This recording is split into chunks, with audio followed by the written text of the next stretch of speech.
Ok, continuando con la nomenclatura, ahora vamos a revisar los compuestos ternarios. Los compuestos ternarios, como les mencioné al inicio de la sesión, son compuestos que tienen tres elementos diferentes en la fórmula química.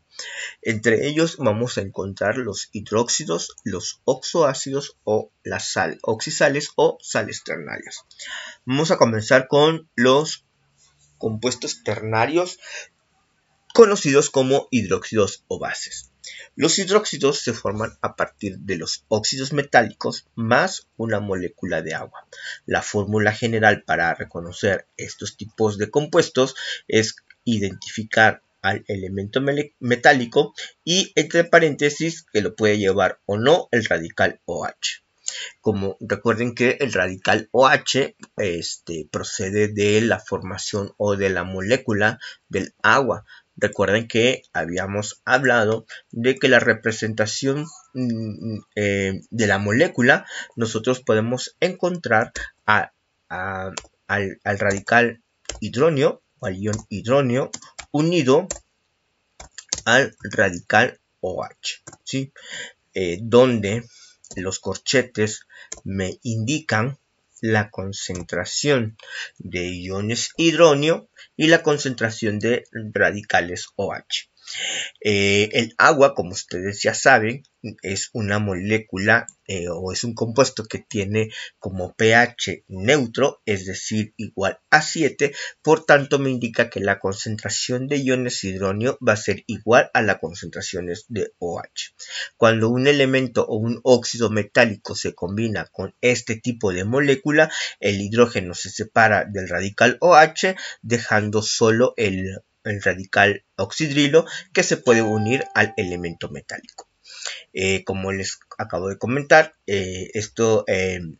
la fórmula general que nosotros podemos identificar este tipo de compuestos es el radical OH, que va a trabajar con el número de oxidación -1.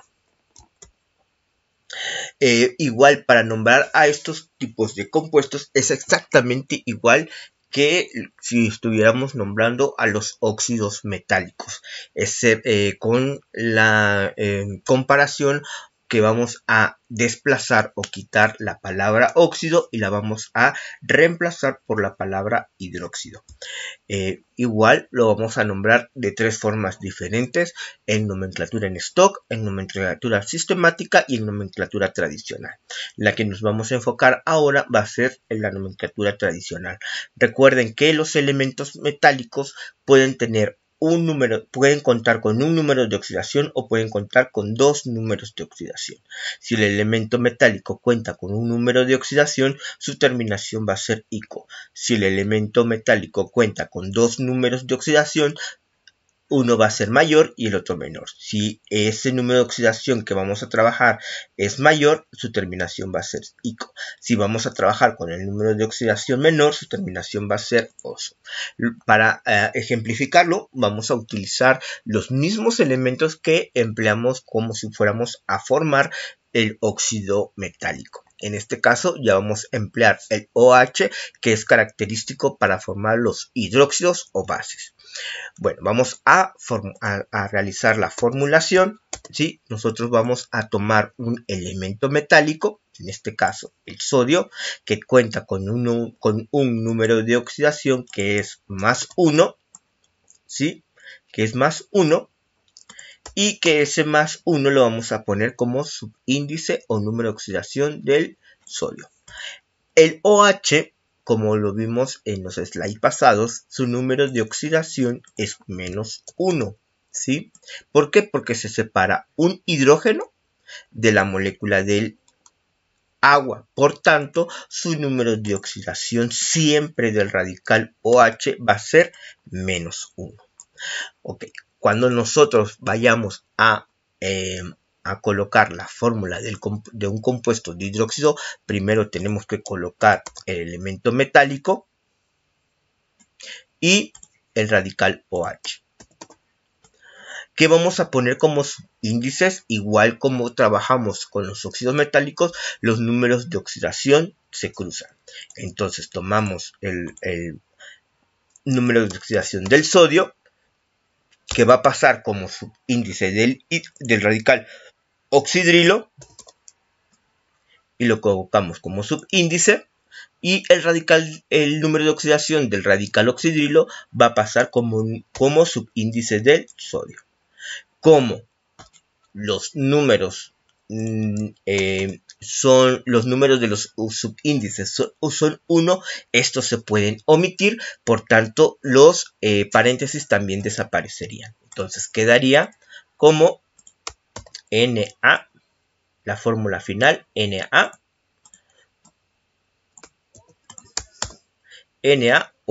Vamos a quitar, vamos a mejor colocar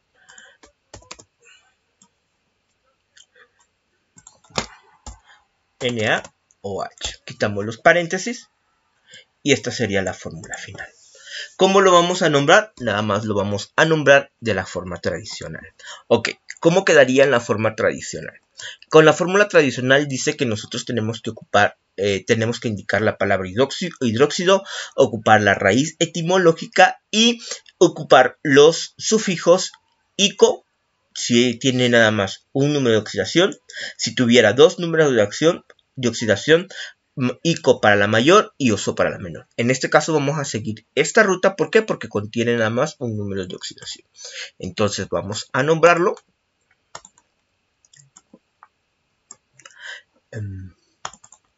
La palabra, dice que el paso número es colocar la palabra hidróxido. La raíz etimológica del nombre del metal, en este caso es sodio. Como yo no sé su raíz etimológica, yo tengo que fijarme cuál es la última consonante, que en este caso es la D, y unida a la vocal es I. Entonces borro la I y la O y su raíz quedaría como so. Entonces, como nada más tiene o cuenta con un número de oxidación, la terminación va a ser ico. Entonces, este compuesto se llama hidróxido sódico. Ok, entonces vamos ahora a ver cuando el cobre contiene dos números de oxidación, uno mayor y uno menor. Recordemos, si no me acuerdo yo los números de oxidación, me voy a regresar a la tablita donde vienen los números de oxidación. Esto es para los metales. El cobre tiene número de oxidación 1 y 2. Me voy a regresar a mis fórmulas.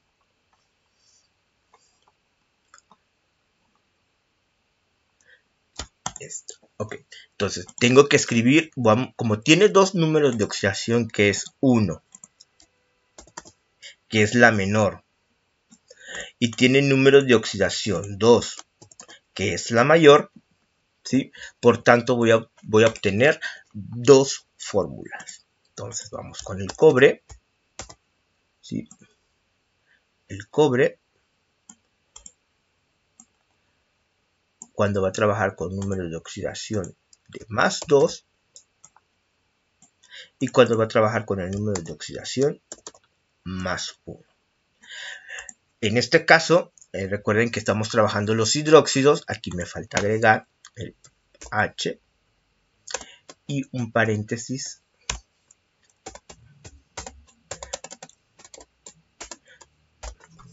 para que sea el radical OH. Entonces, este radical OH se va a combinar con el metal, que en este caso es el cobre. Y recuerden que el OH tiene número de oxidación de menos 1. Este menos 1 afecta a todos los elementos que se encuentran dentro del paréntesis. ¿Sí? Ok. Entonces vamos a formar el compuesto. Entonces primero escribo el elemento metálico. Luego escribo el radical OH. Y voy a colocar los números de su índice, indicando la cantidad de átomos o elementos en la fórmula final. Entonces el menos 1 va a pasar como subíndice del cobre. Y recuerden que no se coloca el signo.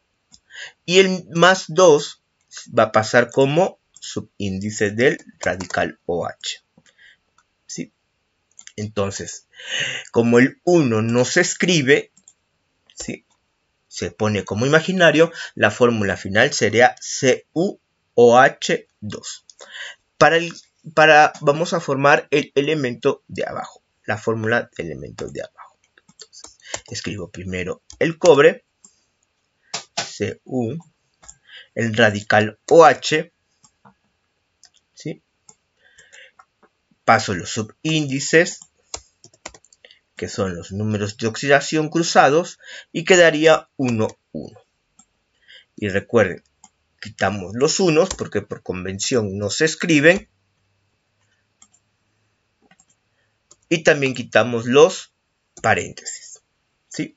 Entonces la fórmula quedaría CuOH. ¿Cómo lo nombraríamos? Recuerden que el cobre tiene una raíz etimológica. Si no recuerdo cuál es la raíz etimológica del cobre en su nombre en latín, me voy a regresar. Es cuprium y su raíz sería cupro. Entonces me regreso. ¿Sí? Okay. Entonces vamos a nombrar al primer compuesto.